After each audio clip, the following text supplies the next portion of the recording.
우리 자신을 향해서 또한 옆에 분을 바라보시면서 이렇게 고백했으면 좋겠습니다. 당신은 복 있는 사람입니다. 또 자신을 향해서 나는 복 있는 사람입니다. 함께 고백하겠습니다.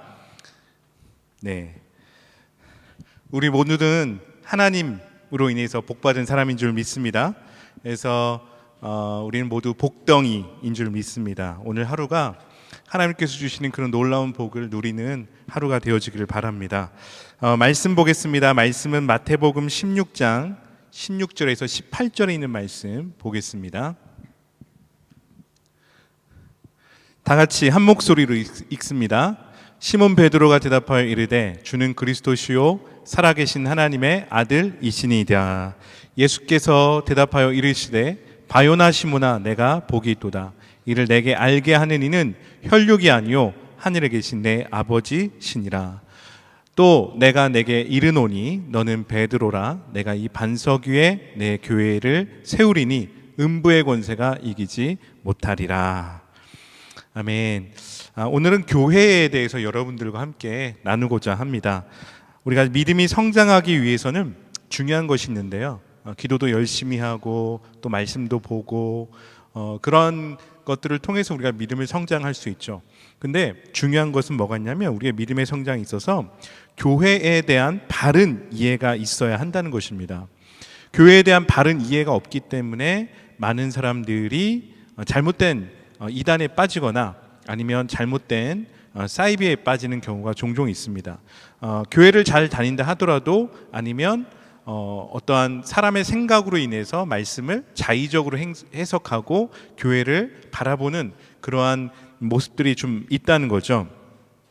그러면 왜 교회에 대한 올바른 이해가 필요할까요? 그것은 교회를 바라보는 다양한 관점들이 많이 있기 때문이라는 겁니다. 교회로는 다른 어떤 교리보다도 다양한 신학적인 입장들을 가지고 있습니다. 굉장히 교회로는 신학적으로 스펙트럼이 굉장히 넓다는 겁니다. 그래서 교회에 대한 바른 이해가 곧 신앙의 성장과 성숙과 관련이 되어져 있다는 겁니다. 여러분, 교회에 그러면 어떠한 이미지들이 떠오르십니까? 어떤 분들은 교회 그러면 건물? 이렇게 생각하시는 분들이 있을 겁니다. 교회의 십자가, 교회의 강단, 성가대, 찬양팀 등등 이렇게 생각하시는 어떠한 보여지는 교회의 어떠한 건물적인 부분들을 보면서 교회라고 생각하시는 분들이 있습니다. 또 어떤 분들은 교회에 대한 어떤 이미지를 가지고 있냐면 교회를 하나의 제도라고 생각하는 경우가 있습니다. 교회에는 직분 체계가 있잖아요. 어떤 교단 같은 경우에는 감독이 있고 목사가 있고 장로가 있고 권서가 있고 집사가 있고 일반 성도님들이 계십니다. 장로교회 같은 경우에는 목사가 있고 장로가 있고 권사가 있고 집사가 있고 일반 성도들이 있죠. 교회 이러한 교회의 그 직분들을 많은 분들은 이렇게 생각을 합니다. 위계 질서, 하이라키라고 생각을 하시거든요. 교회는 위계 질서가 없습니다. 교회에 하나님께서 직분을 허락하신 것은 어떤 거냐면 기능적 역할을 위해서 하나님께서 그 직분들을 허락하신 겁니다.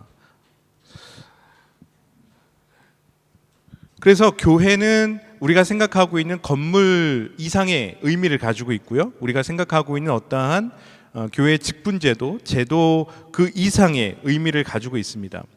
그럼 교회는 어떻게 해야지 진정한 교회가 될까요? 교회는 예수의 이야기가 있다는 것입니다. 교회는 어디에 있는가라는 질문이 던져지는 곳마다, 그리고 예수 그리스도에 대한 이야기가 들려지는 곳마다 언제나 무엇이 있습니까? 교회가 있다는 것입니다. 그래서 교회에서 가장 중요한 것은 교회는 예수 그리스도와 연결이 되어야 한다는 것입니다. 만약 우리가 교회가 예수 그리스도와 분리가 된다면 그것은 교회가 아니라 단지 사회 조직이 되는 것이죠.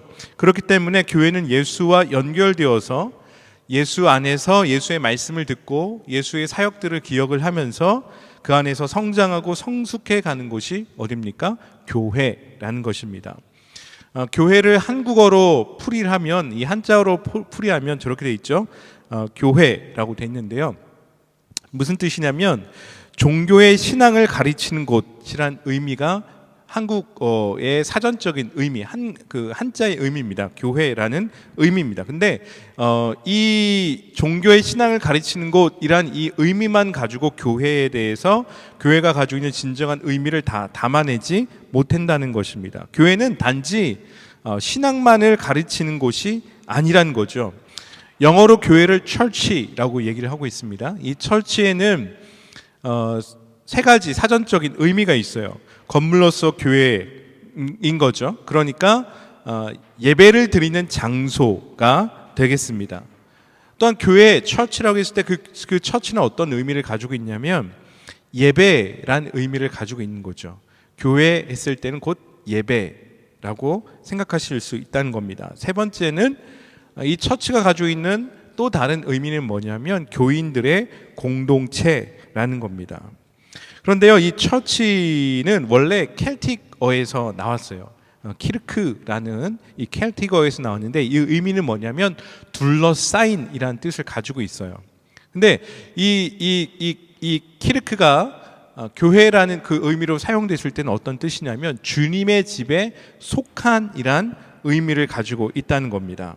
그래서 교회는 어떤 곳입니까? 교회는 주님의 공동체라는 것입니다. 교회는 어디입니까? 무엇입니까? 주님의 공동체이다라는 거죠. 그래서 우리가 교회에 대해서 바른 이해를 하기 위해서는 첫 번째는 교회는 그 이스라엘의 역사와 연결이 되어져 있습니다. 왜 우리가 교회를 이해하면서 왜 구약의 그 이스라엘 역사가 중요합니까? 창세기 12장 1절과 2절에 있는 말씀 함께 읽어보겠습니다. 함께 읽습니다. 여호와께서 아브라함에게 이르시되 너는 너의 고향과 친척과 아비의 집을 떠나 내가 내게 보여줄 땅으로 가라. 내가 너로 큰 민족을 이루고 내게 복을 주어 내 이름을 창대하게 하리니 너는 복이 될지니라. 라고 주님이 이렇게 아브라함을 부르시면서 아브라함에게 하신 약속이라는 거죠. 이스라엘 역사가 교회론을 살펴보면서 중요한 이유는 뭐냐면 하나님은 이스라엘이라는 민족을 선택하셔서 그들을 자신의 백성으로 삼으셨습니다. 그러면 그 이스라엘 백성들을 자신의 백성으로 삼는 기준, 하나님의 백성을 삼는 기준이 뭐였냐면 그것은 계약, 즉 약속이었다는 것입니다. 그래서 교회의 기준은 약속과 계약이 중요하다는 겁니다. 하나님의 약속은 무엇이었습니까? 아브라함을 통해서 말씀하신 그 약속, 그것은 모든 민족이 복을 얻는 것입니다. 여러분, 그러면 이 복이 가지고 있는 의미가 뭘까요? 우리가 잘 되는 것, 우리가 돈 많이 버는 것, 우리가 부자가 되는 것, 뭐 이런 것들이 복일까요? 물론 이런 것들을 우리가 복이라고 얘기할 수 있어요. 그렇지만 성경이 말하고 있는 복은 어떤 의미냐면 모든 사람이 구원을 얻어서 하나님의 백성이 되는 것입니다. 모든 사람이 구원을 얻어서 하나님의 백성이 되는 것, 이것이 하나님의 약속이라는 거예요. 하나님께서 아브라함을 부르셔서 내가 너로 열방의 아비가 되겠다, 열방의 아버지가 되겠다라고 말씀하셨던 것은 뭐냐면 모든 사람으로 하여금 어떻게 해요? 하나님의 복이 되는 축복의 통로로 삼아 주시겠다라는 것입니다. 그래서 그러면 그 약속이 어떻게 이루어졌습니까? 바로 예수 그리스도 안에서 성취가 되어졌다는 것입니다. 따라서 교회를 이해할 때 우리들 안에 중요한 것은 뭐냐면 예수 그리스도께서 어떠한 일을 하셨는가? 예수 그리스도의 사역이라는 것입니다. 올바른 교회를 이해하기 위해서는 그래서 우리는 단지 교회가 신약에서 출발했기 때문에 신약 성경만 보는 것이 아니라 교회는 올바른 교회에 대해서 이해를 하기 위해서는 무엇입니까? 성경 전체를 봐야 된다는 거예요. 구약과 신약을 함께 봐야 한다는 것입니다. 그러면 역사적으로 왜 구약과 신약을 함께 봐야 되는가? 그 이유는 뭐냐면 초대교회, 교회는요, 교회 공동체의 시작은 예수 그리스도께서 죽으신 이후에 부활하시고 또한 성령이 임하고 그 이후에 교회란 이름이 시작이 되었죠. 근데 초대교회의 역사는 뭐냐면 유대교와 분리 과정이라는 것입니다. 기독교를 많은 분들이 이렇게 생각합니다. 기독교가 무엇입니까? 라고 물어보면 많은 분들이 예수 그리스도를 주로 고백하는 사람들의 모임입니다. 네, 맞는 말이죠. 맞는 말입니다. 그런데 기독교는요, 유대교의 전통 위에 세워진 종교입니다. 예수님께서 사복음서에서 계속해서 유대인들과 디베이팅 논쟁을 벌였던 주요한 그 논점들이 무엇이었습니까? 쟁점들이 무엇이었죠? 구약에 있는 율법에 대한 이야기였다는 것입니다. 그래서 초대교회는 어떤 것이냐면, 초대교회의 역사는 뭐냐면 유대교로부터의 분리 과정이었다는 것입니다. 자, 그렇기 때문에 우리들 안에 예수 그리스도에 대한 고백이 굉장히 중요하다는 것입니다. 그렇기 때문에 우리가 구약과 신약을 함께 보면서 교회에 대한 올바른 이해를 갖는 것은 중요하다는 것입니다. 자, 여러분, 그러면 교회의 기초는 무엇입니까? 첫 번째는 교회는 어떠한 곳이다? 신앙 공동체입니다. 그러면 그 신앙의 누구에 대한 신앙인가? 그것은 예수 그리스도에 대한 신앙의 고백을 가진 공동체라는 겁니다. 마태복음 16장 19절과 16절부터 말씀을 보도록 하겠습니다. 함께 읽습니다. 시몬 베드로가 대답하여 이르되 주는 그리스도시요 살아계신 하나님의 아들이시니이다. 예수께서 대답하여 이르시되 바요나시오나 내가 복이 있도다. 이를 내게 알게 한 이는 혈육이 아니요 하늘에 계신 내 아버지시니라. 또 내가 내게 이르노니 너는 베드로라. 내가 이 반석 위에 내 교회를 세우리니 음부의 권세가 이기지 못하리라 라고 말씀하고 있습니다. 많은 제자들이 예수님께서 제자들에게 물으셨습니다. 사람들에게 물으셨습니다. 사람들이 나를 누구라고 부르냐? 그때 사람들이 하는 얘기가 더러는 세례 요한이고 더러는 엘리야고 더러는 예레미야고 선지자 중에 하나입니다 라고 대답을 했어요. 그때 예수님께서 제자들에게 물으셨습니다. 너희는 그러면 나를 누구라고 부르냐? 그때 베드로가 얘기를 하는 거죠. 주는 그리스도시요 살아계신 하나님의 아들이십니다. 바로 그 고백이 하나님께서 교회를 세우시겠다라고 말씀하고 있는 겁니다. 주는 살아계신 아들이십니다라는 그 고백은 무엇입니까? 관계 안에서의 고백이라는 거죠. 예수님이 누구신지를 고백하는데, 그러면 주는 그리스도시고 살아계신 하나님의 아들이십니다. 즉 예수님이 하나님의 아들이시자 하나님이 그의 아버지라는 거예요. 예수님과 하나님과의 그 관계에 대한 고백이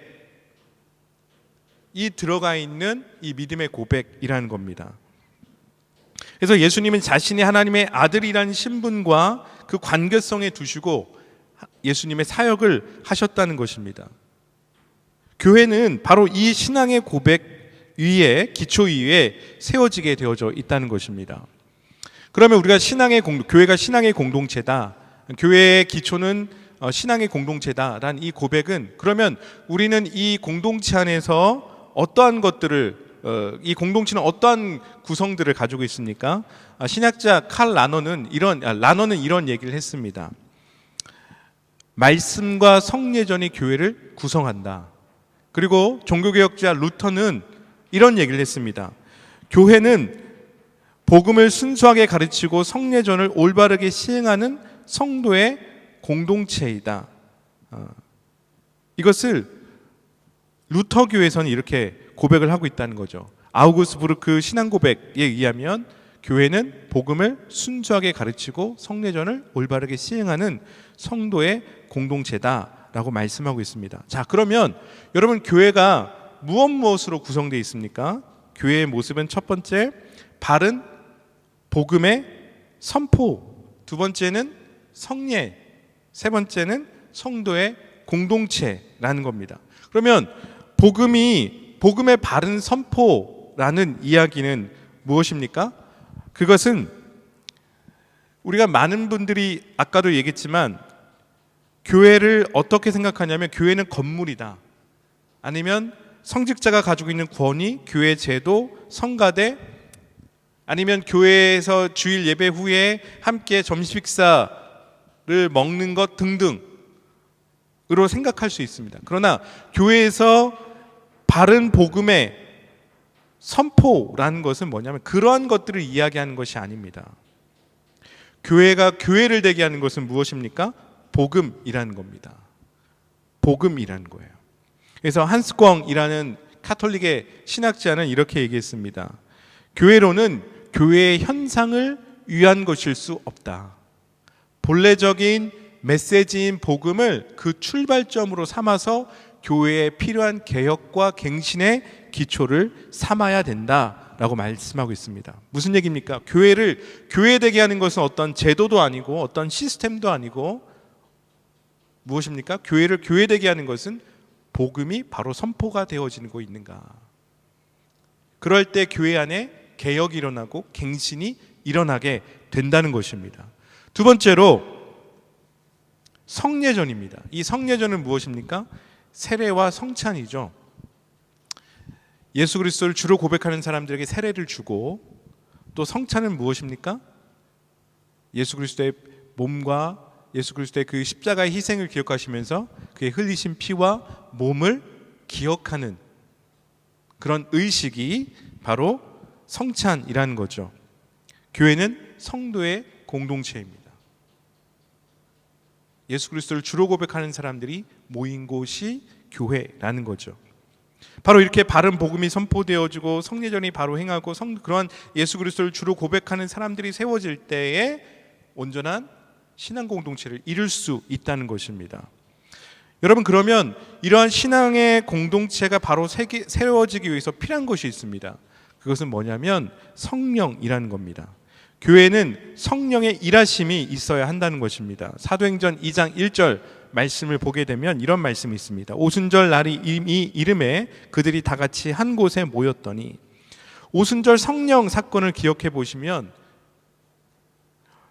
성경에서 교회가 어떻게 시작됐는지를 보여주고 있다는 것입니다. 오순절이 이르렀다, 오순절이 되었다라고 고백을 하고 있죠. 이때 믿는 사람들이 한 곳에 모여서 어떻게 했습니까? 기도하기 시작했을 때 성령이 임했고 그것을 통해서 교회가 시작이 되어졌다는 것입니다. 성령의 오심은 하나님 아버지께서 약속하신 것이라고 이미 예수님께서는 말씀하셨어요. 성령의 오심은 바로 교회의 첫 모습을 보여주고 있다는 겁니다. 교회는 무엇입니까? 교회는 이 성령의 역사를 이뤄가는 거죠. 그럼 그것이 무엇이에요? 교회는 새로운 하나님의 구원의 역사를 만들어가는 통로가 된다는 것입니다. 하나님의 구원의 역사가 일어난다는 것, 그것은 무엇입니까? 죄인이 죄를 깨닫고 회개하고 하나님이 누군지 알고 말씀이 이해가 되어지고 하나님을 찬양하는 그런 일들이 누구를 통해서 이루어지는 거죠?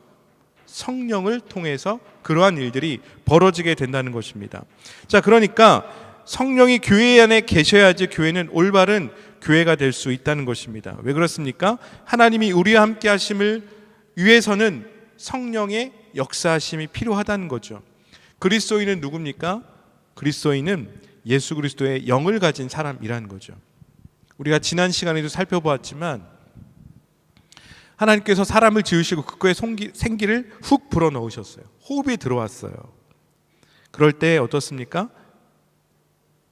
사람이 생명이 되었다라고 말씀하고 있죠. 르하우가 우리 가운데 들어올 때, 푸누마가 우리 가운데 들어올 때 어떻습니까? 하나님의 호흡이 우리 가운데 들어왔을 때 우리가 진정으로 살아나게 된다는 것이죠. 교회 안에 이런 성령의 역사가 있어야 된다는 거예요. 성령의 역사가 있을 때 우리 개인 한 사람 한 사람은 살아날 수 있게 된다는 것입니다. 교회 공동체는 역동적인 공동체가 될 수 있다는 거죠. 그래서 여러분, 하나님의 호흡이 매일의 삶 속에 들어오도록 기도하셨으면 좋겠습니다. 성령이 우리 가운데 매일, 하나님의 그 성령의 호흡이 우리 가운데 날마다 들어오시도록, 그래서 우리가 성령에 충만한 사람이 될 수 있도록, 예수의 영으로 우리가 충만한 사람이 될 수 있도록 우리가 기도해야 한다는 것이고, 교회 공동체가 그렇게 돼야 한다는 것입니다. 고린도전서 3장 16절 말씀 읽어보겠습니다. 너희는 너희가 하나님의 성전인 것과 하나님의 성령이 너희 안에 계신 것을 알지 못하느냐. 오늘 이 말씀을 보게 되면 이렇게 얘기하고 있습니다. 너희가 하나님의 성전이라고 말씀하고 있죠. 여기서 너희라는 이 말은 헬라어 성경을 보면 너희들이라고 되어 있어요. 그러니까 이것은 개인을 말하고 있는 것이 아닙니다. 공동체에 대해서 이야기를 하고 있습니다. 무슨 얘기예요? 공동체가 성령의 전이다라고 말씀하고 있다는 것입니다. 공동체로 보일 때 그것이 교회다라고 말씀하고 있는 것입니다. 이 당시는 유대인들은 예배를 위해서 어디에 모였죠? 회당에 모였어요. 성전에 모였습니다. 하지만 사도 바울은 건물로서 모이는 그런 공동체에 대해서 이야기하는 것이 아니라 믿음으로써 예수 그리스도를 누구라 고백하는가, 하나님의 영이 임하는 그런 공동체, 신앙의 공동체를 강조하고 있다는 것입니다. 여러분, 그렇기 때문에 성령의 일하심은 교회가 역동적으로 성장하고 확장되어지게 한다는 것입니다. 그래서 성령이 임했을 때 제자들이 어떻게 했습니까? 전 세계적으로 흩어져서 복음을 전하게 됐다는 거죠. 이방인들 안에 교회가 세워지고 그들 안에 하나님 나라가 선포되어지는 일들이 있었다는 것입니다. 그래서 여러분, 우리가 처음에 나눴듯이 복음이 전해지는 곳, 예수의 이야기가 있는 곳에 무엇이 있습니까? 교회가 있다는 것을 보여주고 있다는 것입니다. 여러분의 가정 속에, 우리의 가정 속에 예수 그리스도의 이야기가 있습니까? 그렇다면 그곳이 교회가 되는 것이죠. 그래서 교회는 무엇이 필요합니까? 이제 믿음이 필요하다는 것입니다. 교회의 기초 세 번째, 믿음이라는 것입니다. 이 믿음은 하나님에 대한 믿음이에요. 또한 이 믿음은 어떠한 믿음입니까? 이 하나님에 대한 이 믿음을 통해서 나와 이웃과 연결이 되어지게 된다는 것입니다. 그래서 교회가 무엇이에요? 공동체라는 겁니다. 그래서 우리가 믿음을 가질 때, 하나님에 대한 믿음을 가질 때에 그 하나님에 대한 믿음이 나와 너를 연결하기 때문에 우리는 공동체, 교회 공동체의 일원이 된다는 것입니다. 마태복음 16장 18절 말씀에서 이렇게 되어 있죠. 내가 이 반석 위에 내 교회를 세우리니 라고 말씀하고 있습니다. 이 반석이 무엇입니까? 베드로가 신앙의 고백을 했습니다. 주는 그리스도시고 살아계신 하나님의 아들이십니다 라는 그 신앙의 고백 위에 세워진 거죠. 여러분, 이 하나님에 대한 믿음을 우리가 함께 고백할 때에 우리는 어떻게 되는 거예요? 나와 너가 한 지체가 되는 거죠. 신앙의 공동체를 이루게 된다는 것입니다. 거기는 피부 색깔이 필요 없습니다.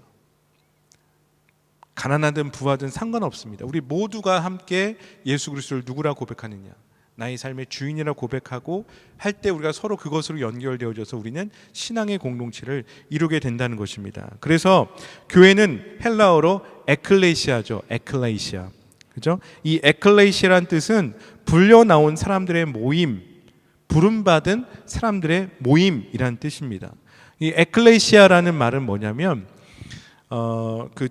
그 성경 번역본에 보면 70인역이라는 성경이 있습니다. 이건 뭐냐면 히브리어를 헬라어로 번역한 성경이에요. 이걸 70인역이라는데 그 히브리어에서 히브리어의 이 에클레시아란 말이 그 히브리어 카할이라는 단어에서 가져왔습니다. 이것을 헬라어로 번역을 하면서 에클레시아라고 이렇게 번역을 한 거죠. 이 카할이란 뜻은 뭐냐면 공동체, 사람들의 무리, 하나님의 백성이란 뜻입니다.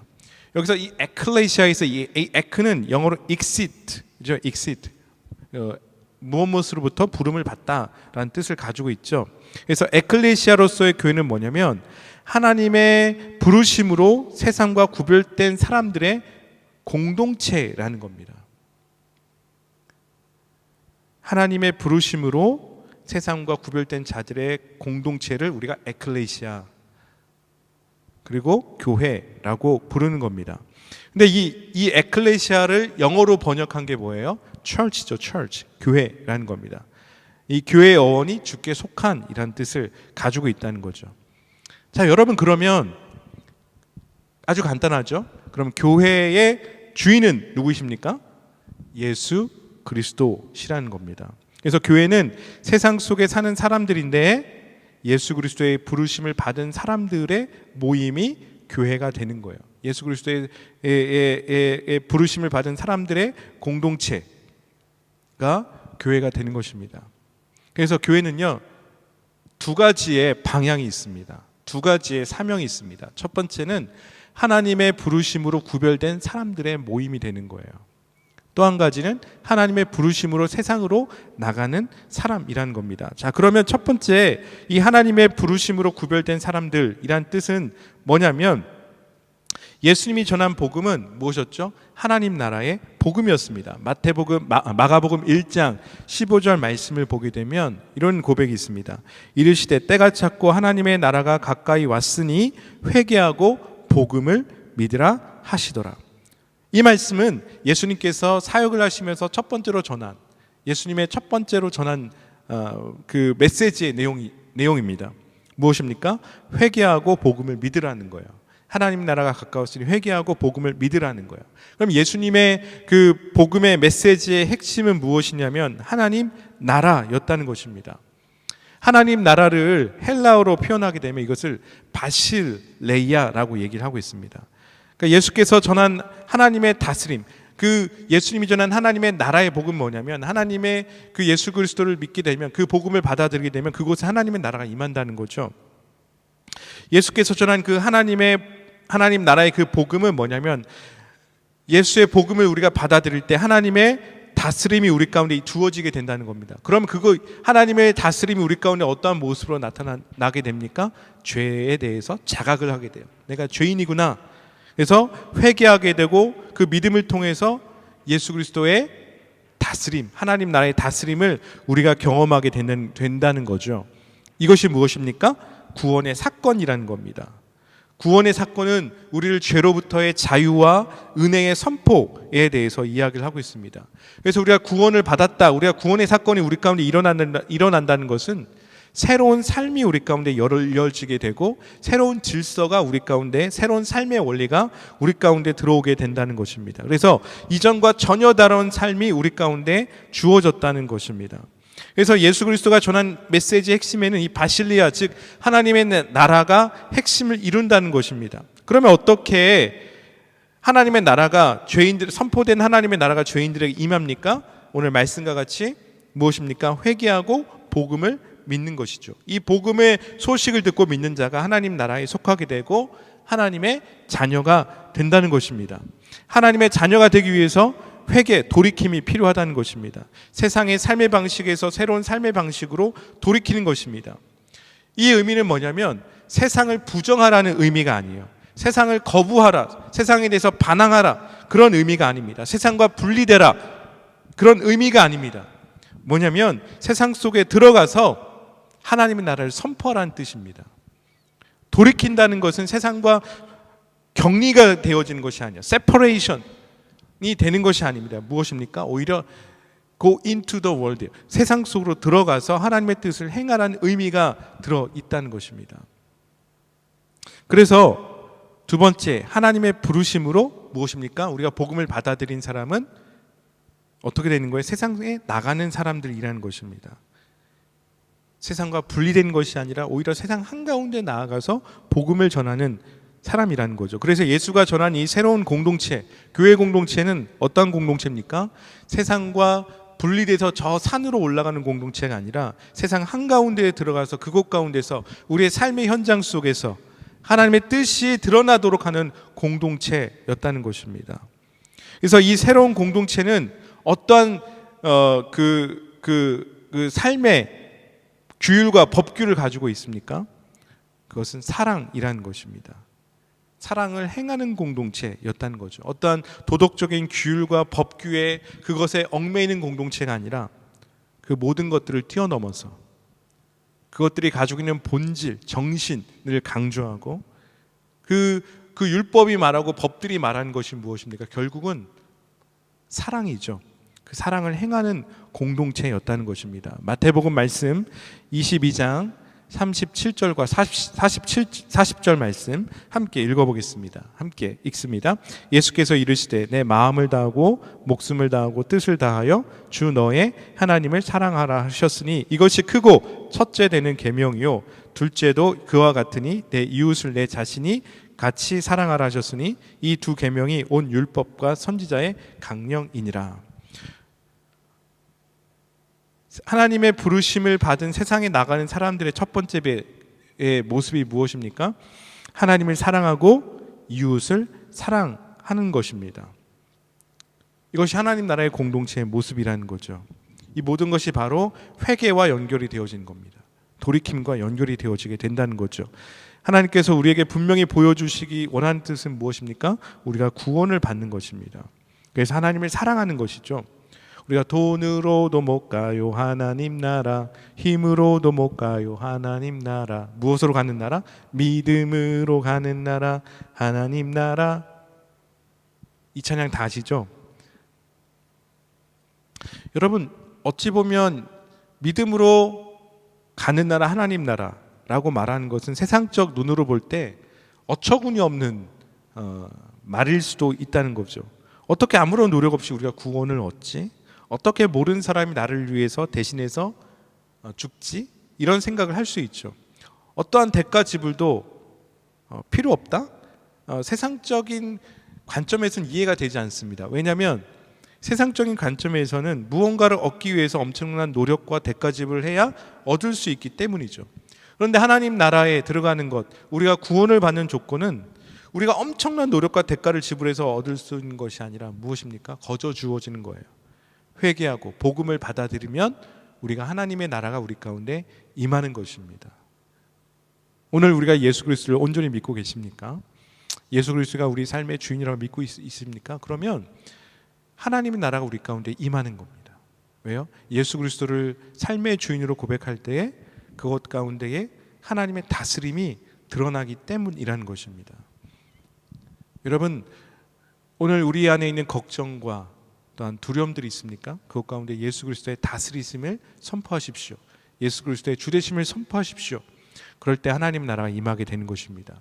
그럴 때 세상이 줄 수 없는 평안을 우리가 경험하게 된다는 것입니다. 하나님의 뜻은 그 어떤 것보다도 회개하고 복음을 받아들여서 하나님의 자녀가 되는 것입니다. 그럼 하나님의 자녀가 됐다라면 어떻게 되는 거죠? 하나님의 자녀에 합당한 삶을 사는 것입니다. 그것이 사랑입니다. 이웃에게 행하는 것입니다. 그럴 때 많은 사람들이 하나님의 나라를 경험하게 된다는 것입니다.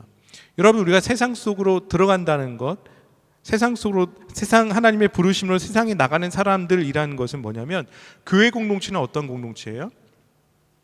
선교적인 공동체라는 겁니다. 우리가 예배의 순서를 보게 되면 결단 찬양이 있죠.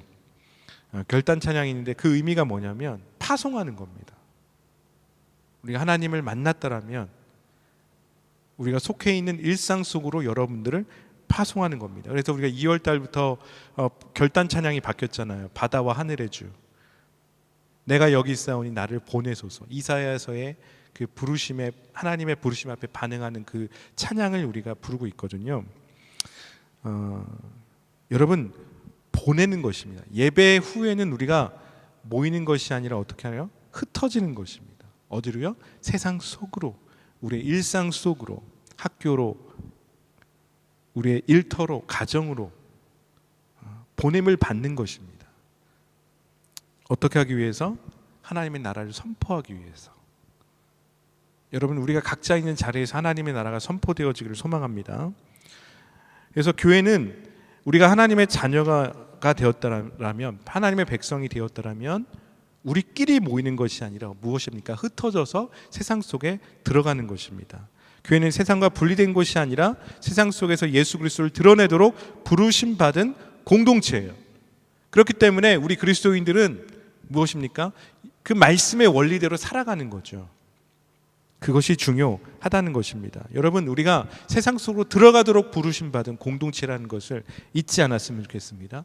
일상 속에 들어가서 예수 그리스도의 복음을 드러내는, 예수 그리스도의 생명을 드러내는 공동체라는 것, 우리가 그러한 존재라는 것을 잊지 않았으면 좋겠습니다. 따라서 교회의 궁극적인 기초는 누구십니까? 예수 그리스도라는 거죠. 교회는 예수 그리스도께서 제자를 부르시고 성령의 오심으로 시작을 했고 예수 그리스도의 사역을 반복하는 곳이 교회라는 거죠. 예수 그리스도께서 행하셨던 일들을 행하는 것이 교회라는 거죠. 그래서 올바른 교회는 말씀을 선포를 통해서 예수 그리스도의 복음을 전합니다.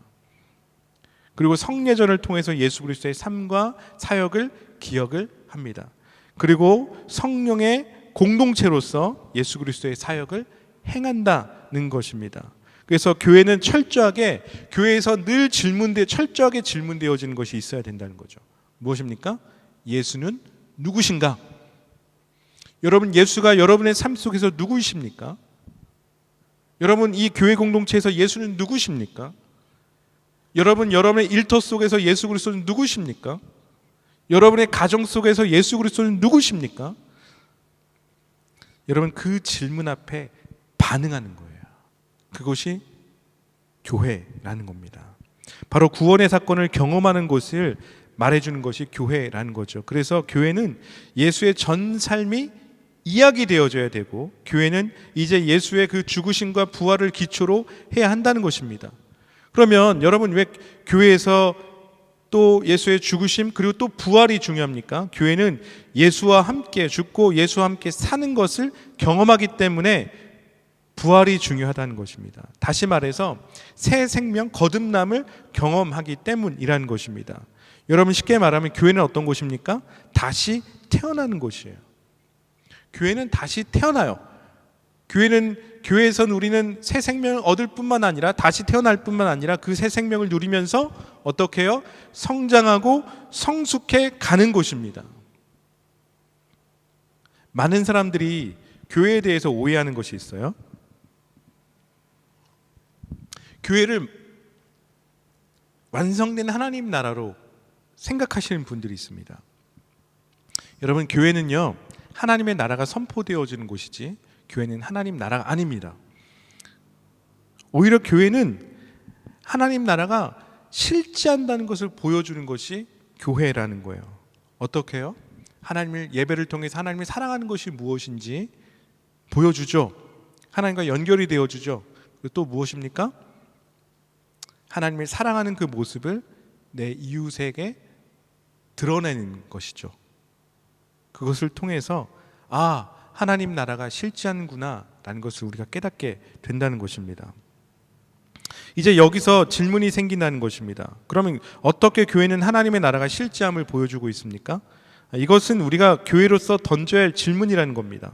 우리는 교회를 단지 어떤 건물로만 생각을 한다라면 하나님 나라를 보여줄 수 없어요. 그러면 이 부분을 우리가 어떻게 해결할 수 있겠습니까? 교회는 무엇입니까? 교회는 바디, 그리스도의 몸이라는 사실을 기억을 해야 한다는 것입니다.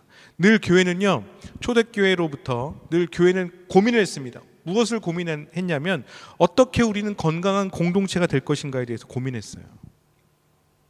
그러면서 생각한 것이 무엇입니까? 우리의 몸을 생각한 거야. 우리 건강한 우리의 몸을 생각한 것입니다. 우리 인간에는 머리가 있고 손이 있고 발이 있고 등등 여러 기관으로 구성되어져 있습니다. 근데 여러분, 이것들이 다 분리되어져 있습니까? 아니죠. 다 연결되어져 있다는 것입니다. 마찬가지로 교회는요, 무엇입니까? 연결되어져 있어요. 누가요? 믿음으로 예수 그리스도를 삶의 주로 고백하는 사람들이 연결되어져 있다는 것입니다. 또 그 이야기는 뭐냐면 교회는 다양한 사람으로 구성된 공동체라는 겁니다. 그래서 교회는 교회의 다양한 지체들이 하나됨을 위해서 힘써야 하고 연합을 위해서 노력을 해야 한다는 것입니다. 우리가 교회를 바라볼 때, 제도적으로 바라볼 때 다양한 교단들이 많이 있죠. 각 교단마다 어떤 교단은 굉장히 진보적인 교단이 있고, 어떤 교단은 중도적인 교단이 있고, 어떤 교단은 굉장히 보수적인 그런 교단들이 있습니다. 각 교단마다 신학적인 입장이 다 다릅니다. 장로교도 있고, 감리교도 있고, 침례교도 있고, 루터교도 있고, 성공회도 있고, 형제교회도 있고, 성결교도 있고, 순복음 교회도 있고, 또 장로교회는 무슨 개혁, 합동, 통합, 또 뭐 있으면 개혁, 또 뭐가 있어요? 고신, 등등등. 많은 교단들이 이렇게 있습니다. 그런데요, 근데 우리가 이 모든 것을 다 교회라고 부릅니다. 왜 그럴까요? 그것은 예수 그리스도에 대한 올바른 고백을 한다라면 우리는 다 무엇입니까? 교회로서 우리는 모두 다, 교단은 다르지만 무엇입니까? 우리는 다 그리스도의 몸이라는 거예요. 교회라는 겁니다. 그렇기 때문에 우리는 동일한 예수 그리스도에 대한 고백을 날마다 고백을 하고 있다는 것입니다. 그래서 성경은 그리스도의 몸과 교회의 관계를 설명하고 있는데, 그것을 어떻게 해요? 교회를 말할 때 몸이라고 말하고 있는 것입니다. 자, 골로새서 1장 15절과 18절에 있는 말씀 함께 보겠습니다. 함께 읽습니다. 그는 보이지 아니하는 하나님의 형상이요 모든 피조물보다 먼저 나신 이니 만물이 그에게 창조되되 하늘과 땅에서 보이는 것들과 보이지 않는 것들과 혹은 왕권들이나 주권들이나 통치자들이나 권세들이나 만물이 다 그로 말미암고 그를 위하여 창조되었고 또한 그가 만물보다 먼저 계시고 만물이 그 안에 함께 섰느니라. 그는 몸인 교회의 머리시라. 그가 근본이시오 죽은 자들 가운데서 먼저 나신 이시니 이는 친히 만물의 으뜸이 되려 하심이요. 교회와 그리스도의 관계를 설명하는데 그리스도는 머리이시고 교회는 그의 몸이라고 표현을 하고 있습니다. 그리스도는 보이지 아니하는 하나님의 형상이고 만물이 그에게 창조되었다라고 말씀하고 있습니다. 그리스도는 만물보다 먼저 계시고 만물이 그와 함께 하셨고 즉 함께 모든 것이 존속하고 있다고 말씀하시죠. 그의 몸이 그의 몸된 그가 교회 몸된 교회의 머리시다라고 말씀하고 있습니다. 그래서 온몸은 머리에 붙어서 마디와 힘줄로 영양을 공급을 받고 서로 연결되어서 자라게 되어져 있다는 것입니다. 유기적으로 연결되어져 있다는 거죠. 이것이 교회라는 겁니다. 바로 교회가 서로 연결되어 있기 때문에 우리가 그 교회의 지체라고 말하고 있는 것입니다. 여러분, 신앙생활이라는 것은 먼저는 개인적으로 하나님과 관계를 맺는 것입니다. 하지만 동시에 중요한 것은 하나님과의 그 관계가 다른 사람과 연결이 되어야 한다는 거죠. 그래서 여러분, 교회에서 중요한 것은 뭐냐면 지체와 지체에게, 지체로서 다른 지체에게 나의 삶을 헌신하는 법을 배워야 한다는 것입니다. 나의 삶이 위탁되어져 있다는 것을 배워야 한다는 겁니다. 그럴 때 여러분, 교회에서 우리가 믿음의 진정한 영적인 성숙, 그리스도를 닮아가는 일이 있게 되어져 있다는 것입니다. 또 한 가지, 교회는요 서로의 삶이 지체로서 위탁이 되어져 있어요. 하지만 각자 한 사람 한 사람이 무엇입니까? 각자가 가지고 있는 독특한 유니크한 역할이 있고 재능이 있고 은사가 있다는 것입니다.